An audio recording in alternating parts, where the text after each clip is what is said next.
We're going to start with quarterbacks today. And we're going to talk about these four in particular. Ty Simpson at Alabama, Jackson Arnold at Auburn, Gunnar Stockton at Georgia, and Arch Manning at Texas. Four guys playing for some talented teams, either getting their first shot at their new school, in Arnold's case, or guys that have been backups for a while that are getting thrust into the spotlight as starters. Where would you like to start? Because I think all these guys are interesting for different reasons, Jay. I do too. We can start with the highest profile, which is not only the name on the front of his jersey, but the name on the back. We could start with the one with the most pressure, and that is a multi-million-dollar job for Jackson Arnold, hanging in the balance in Auburn, Alabama.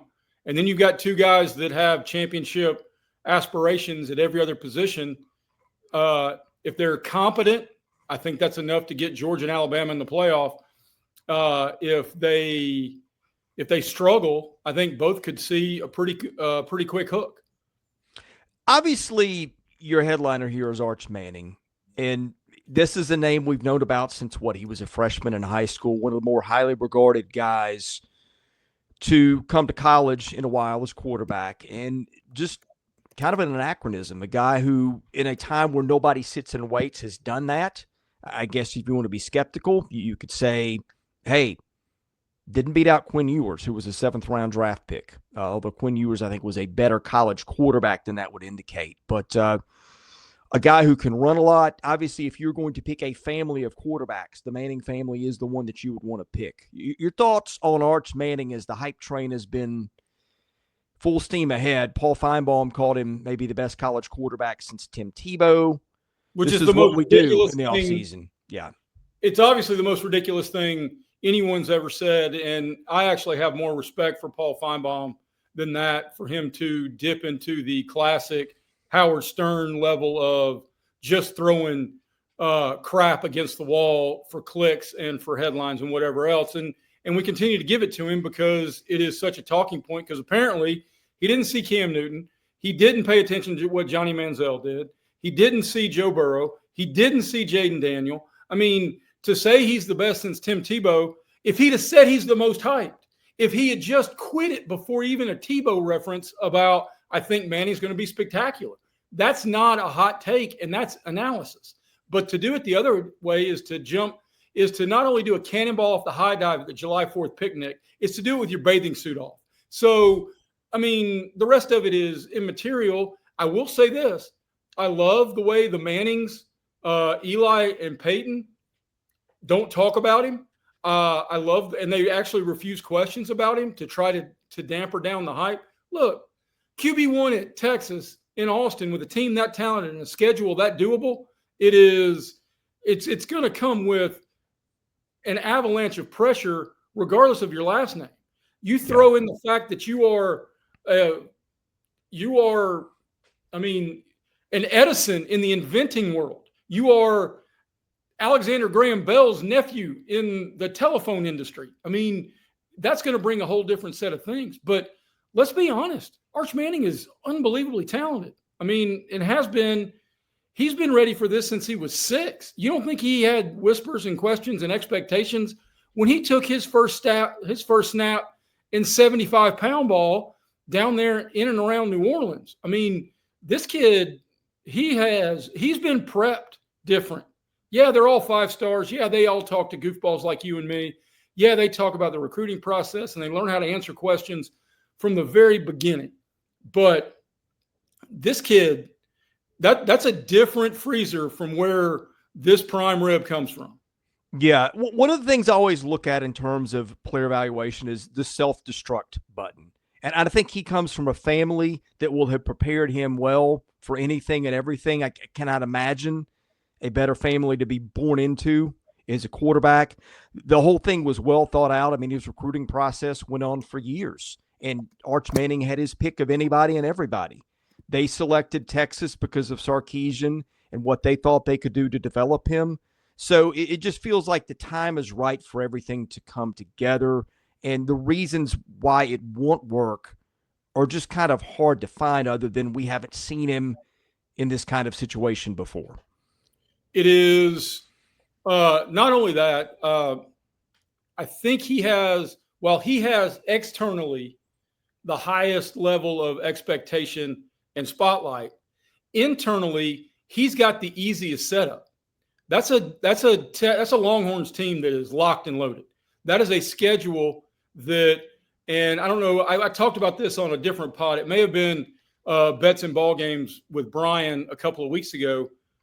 I saw the guys at LSU Wire did a hierarchy of averaging every team on every SEC team schedule and averaging the Vegas number of over-unders.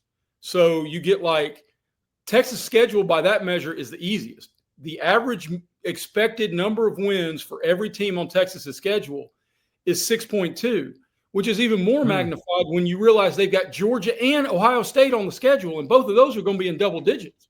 So in terms of what internally, the things that he's going to be asked to do, of the four guys we're going to kick around, I think his is the easiest. So if he handles the outside noise, and let's face it, man, since he quit pouring doubles before he went to charity fundraisers, Sarkisian's been a tremendous football coach. He was a great OC at Alabama, and he has truly found his stride in Austin. I mean, they are building towards.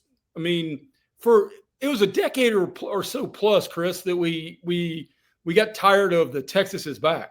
Well, Texas is not only back, Texas is Texas again. So, and credit to Sarkisian for that. Yeah, I guess the bump in the road could come. They go to the Horseshoe to open against the defending national champs. That's not a great break-in situation.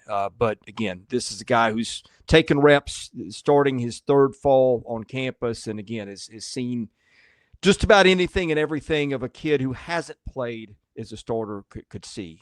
Next one, let's talk Jackson Arnold at Auburn, because that is sort of an interesting situation.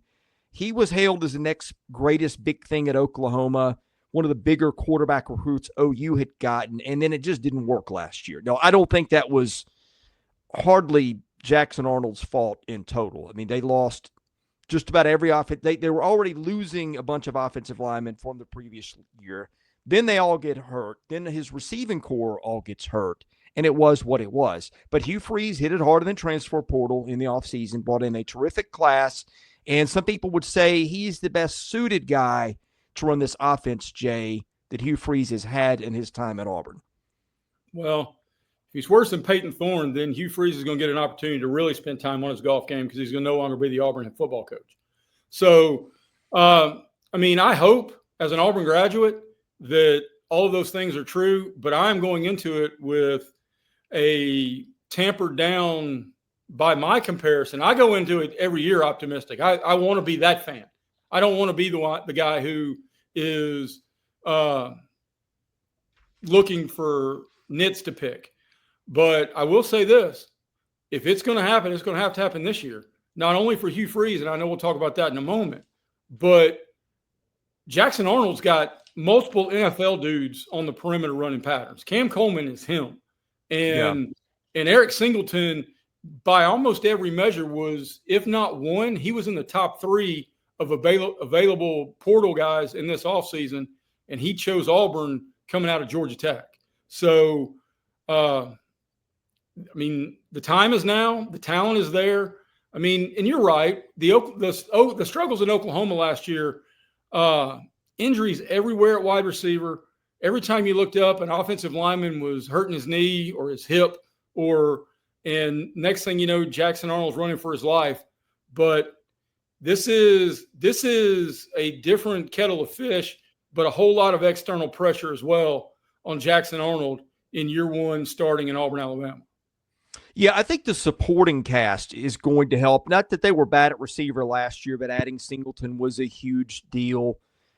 Cam Coleman, his second year, is going to be big. They've got some experienced offensive linemen. It just feels like the talent set up across the board is the best it's been. But I think the criticism of Arnold is maybe the passing game needs a little bit of polish. He's got the running aspect, which always makes you more dangerous as a quarterback. It keeps defenses off balance. But I think we're about to see, because the guys around him, the cast, barring injury, feels like they've got things lined up pretty well for Jackson Arnold.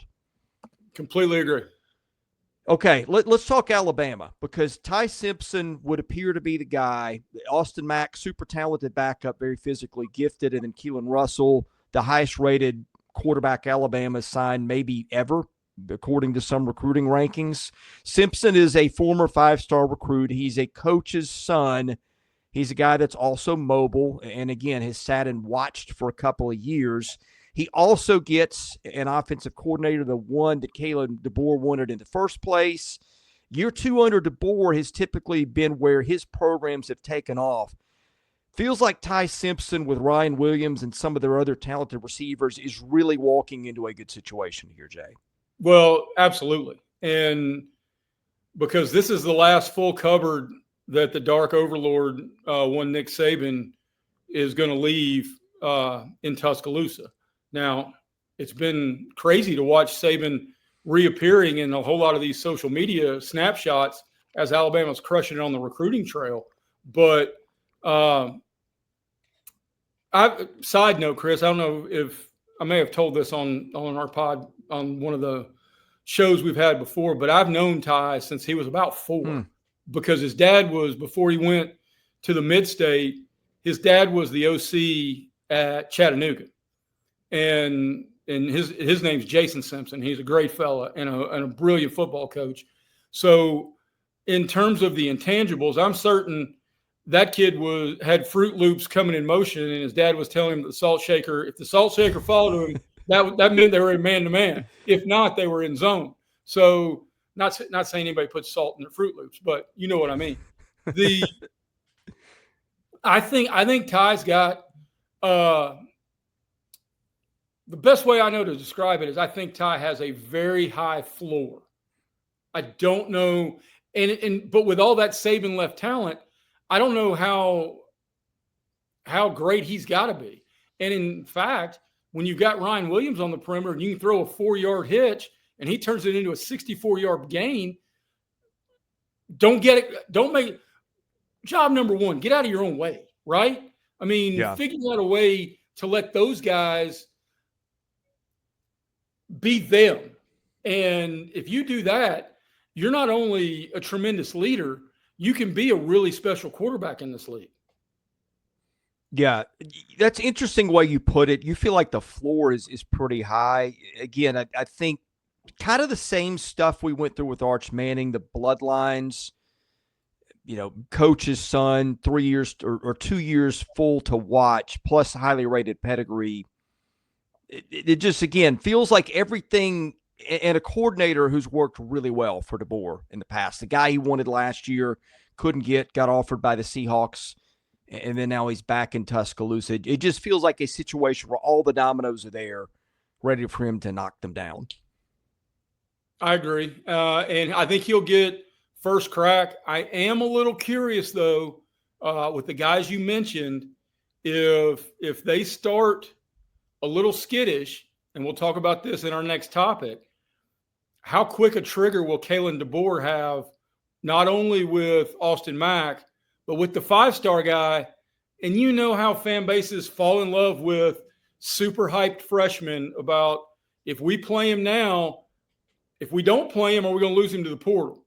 And if we're already having a tough year, do we push him into the rigors?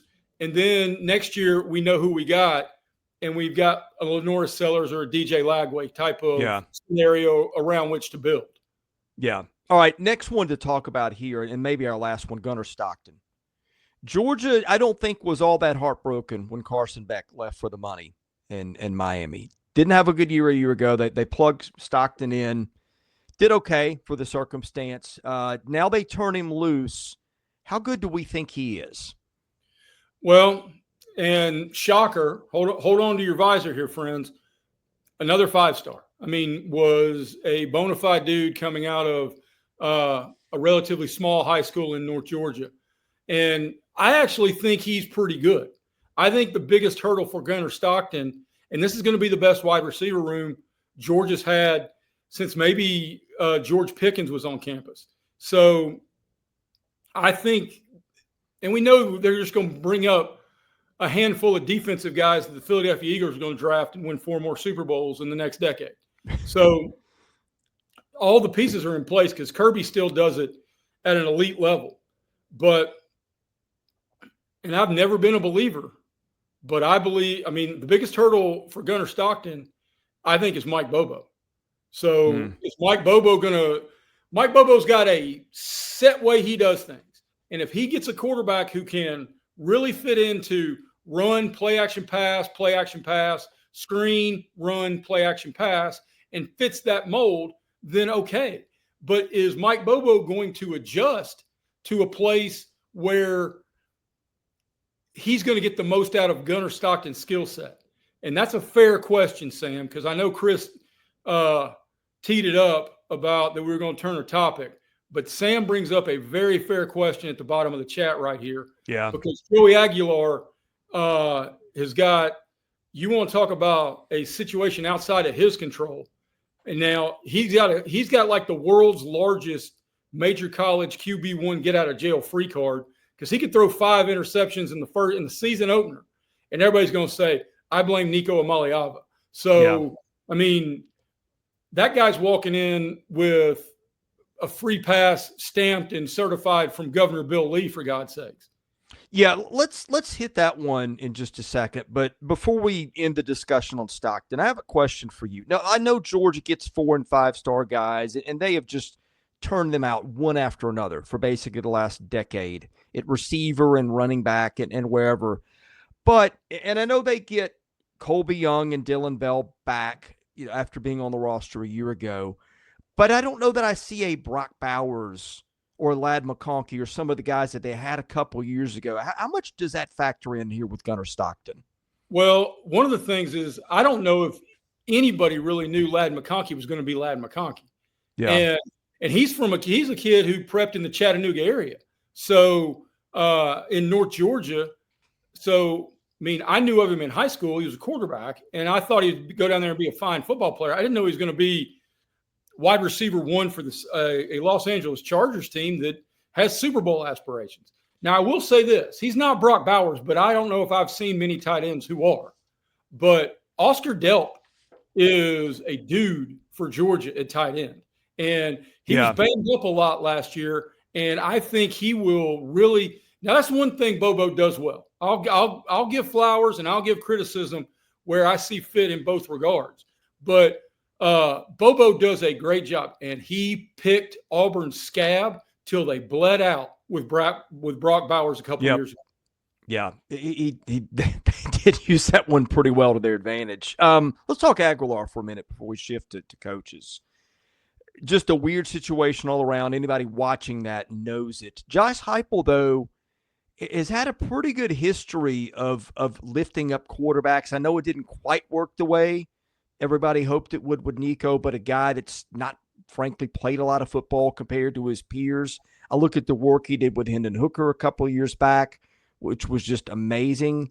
Yeah, to me, that's a big wild card in this league. Tennessee, not a team that's getting talked about in the stratosphere of, well, you know, Texas, Georgia, Alabama are 3 teams we just hit, but that has been a sneaky good is not even the term for it, because Josh Heupel's offenses aren't going to sneak up on anybody. But the point is, a guy who's had a history for the most part of getting the most out of the guys that have been in there.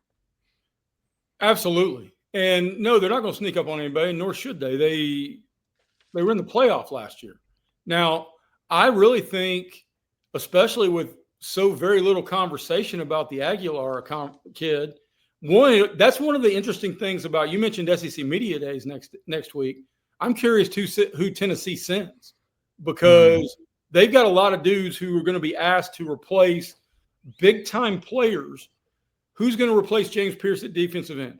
More importantly, who's going to replace Dylan Sampson, who was the engine that made their offense last year? Yes, Josh Heupel's got a quarterback pedigree, loves to throw the ball vertically, got the most out of Hendon Hooker, did the best he could with a strong-arm Joe Milton, who lacked accuracy at key moments.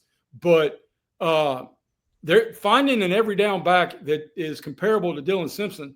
They don't have those at Dollar General. So that conversation is going to be paramount when everybody convenes on Atlanta next week, in my opinion.